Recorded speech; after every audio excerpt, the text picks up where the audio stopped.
Dans cette vidéo, nous allons revenir sur le feuilleton Renault et de Carlos Ghosn. Je vais quand même redire un petit peu ce que je pense donc de cette histoire qui est quand même rocambolesque. Donc ce matin, je regardais un petit peu YouTube et j'ai vu donc la vidéo de Thibaut d'Electime. Je vous invite à aller voir et tout, ces vidéos, elles sont sympas. Et on m'a proposé donc juste en dessous BFM Business. Et ça permet de retracer. Il y a des éléments et des points de réponse qu'on n'a pas. On a bien compris que ça fait un petit peu comme Nicolas Sarkozy.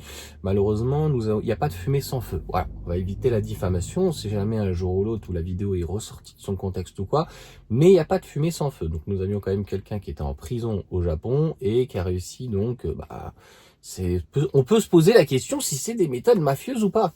Et qui a réussi à partir. Donc sa femme, je crois, étant libanais, ou lui étant franco-libanais, et puis je crois qu'il a des origines donc asiatiques. Bon, voilà. Par contre, en tout cas, il est extrêmement cinglant sur Renault. Il faut savoir aussi que quand il était patron de l'alliance Renault-Nissan, il y avait Mitsubishi. J'ai l'impression que c'est Mitsubishi qui a coincé, mais on n'a pas de off, on n'a pas d'information. Et pas la partie voiture, mais Mitsubishi, ils font des banques. Ils ont il y a les banques Mitsubishi au Japon. Il y a aussi beaucoup d'autres choses comme tout ce qui est climatiseur. Et il y avait des choses un petit peu plus pas forcément top secret, mais de la recherche-développement sur des choses que peut-être que Renault n'aurait pas dû foutre son nez.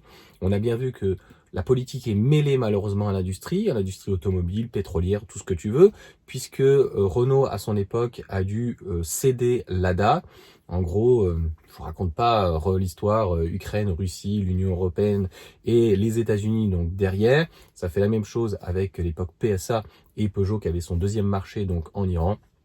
C'est pour moi quelque chose de tragique, catastrophique pour un groupe comme ça. Et les faits sont là, et je l'ai déjà dit. Donc aujourd'hui, Renault est extrêmement franco-français. Alors Luca De Meo voudrait jouer dans la Champions League, c'est ce qu'il explique. Donc plutôt européen, mais ça s'arrête là. Donc Renault, en fait, sans l'alliance Renault, Nissan, Mitsubishi, Lada, Samsung. Donc pareil, Samsung uniquement voiture. Il y avait des Samsung rebadgés donc en France, et puis vice-versa, etc. Donc, je pense que ça va être compliqué pour le groupe Renault et il est extrêmement cinglant. Et oui, il va falloir peut-être un rapprochement avec un constructeur chinois et surtout un constructeur qui est déjà en Europe, qui travaille déjà en Europe et dans le monde. Donc Geely, qui travaille aussi avec Mercedes, donc puis avec Smart. Et ils ont leur propre marque, Geely. Lotus bien sûr qu'ils ont racheté, Volvo, etc. Plein d'autres marques chinoises, ils en ont une dizaine, une vingtaine en veux-tu en voilà. Voilà, au-delà de Smart, ça y est, Zeekr, etc., etc., etc. Donc très cinglant. Là, je pense que Carlos Ghosn n'a absolument pas mâché ses mots. Il reconnaît que aujourd'hui la croissance est là, que les chiffres sont là, que les chiffres sont bons. A priori, personne là-dessus ne pourra discuter, que les objectifs peuvent être bons, mais on va dire que c'est un peu comme la France. Lorsqu'Emmanuel Macron parle à l'international, l'aura de Renault, qui a été quand même numéro 1 mondial à un moment donné, qui avait dépassé Volkswagen et Toyota, avec donc toute cette alliance. Mais bon, Volkswagen, c'est pas mieux, il y avait beaucoup de véhicules, c'est vrai, contrairement à Toyota ou peut-être demain BYD ou d'autres. Eh bien, c'était un constructeur qui était sur tous les continents. Donc avec Nissan, qui était très bien implanté. On voit que Nissan, j'en ai même pas parlé de cette petite Micra qui reprend donc la plateforme. On peut même se poser la question si Nissan finalement va parvenir dedans. Donc ça s'appelle le talent. Qu'on aime ou qu'on n'aime pas, a priori c'était quand même un sacré killer. Moi ça m'avait choqué quand il était allé de mémoire, c'était en Algérie. Renault à Alger, je crois, ils ont une usine et ils avaient fait du chantage donc aux Espagnols en disant voilà, si vous faites pas, on descend. Ça avait marché, ils avaient fait ça donc avec les Français et sinon on part en Espagne, etc. Donc c'est terrible. Mais il faut reconnaître ce talent, c'est-à-dire que à l'époque c'était Jean-Louis Schweitzer de mémoire qui était donc le PDG donc de Renault. Lui était chez Nissan, a redressé Nissan, et quand il est parti, il a pris Renault, et Renault à un moment donné, c'est même Renault qui était entre guillemets un peu dans la merde, plus dans la merde par rapport à l'Alliance, donc il n'y avait pas un équilibre financier qui était parfait. Il avait réussi à redresser Renault, donc après avoir redressé Nissan, il avait redressé Renault, et donc une grosse synergie. Après donc bien sûr le génie de Jean-Louis Schweitzer là-dessus sur la Dacia, mais qui s'attendait pas quand même que ça se vende comme en France ou en Europe, donc comme un pays du tiers-monde. Et voilà, la réussite est là, et donc Luca De Meo, en fait, jouit de cette réussite, un petit peu comme le général de Gaulle depuis les centrales nucléaires. Donc en fait, voilà, renaître Alpine. Lui, il sait faire, c'est un petit peu ce côté boomer, un petit peu comme Carlos Tavares, qui travaillait aussi bien sûr donc chez Renault, de faire de la nostalgie. Bien sûr, de mémoire, il a travaillé chez Fiat, les Fiat 500, les machins et tout. Donc en fait, c'est l'époque des Mini avec BMW, tu vois, d'essayer de faire renaître des mythes. Ça marche, les mythes ça marche, mais à la fin commence à avoir des trous dans la raquette. C'est ça que je veux dire. Donc on va voir en fait jusqu'où il va pousser pas ces rétrofites, mais ce néo-rétro.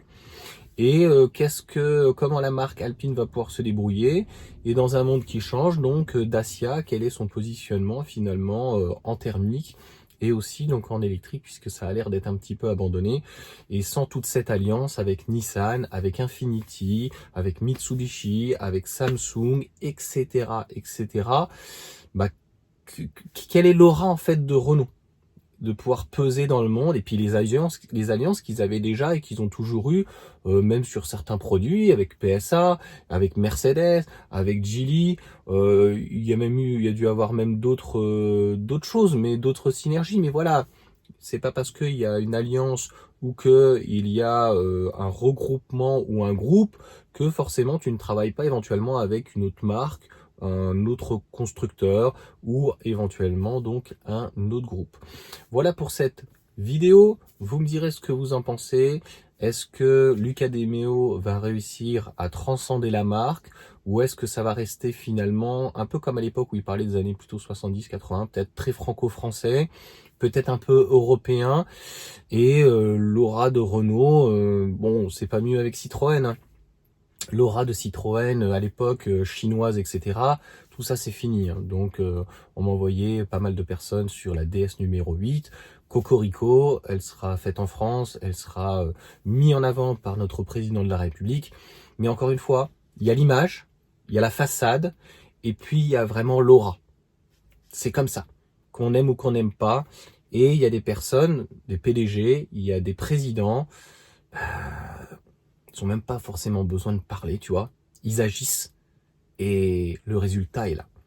Donc on verra bien en tout cas pour Renault comment ça va se passer.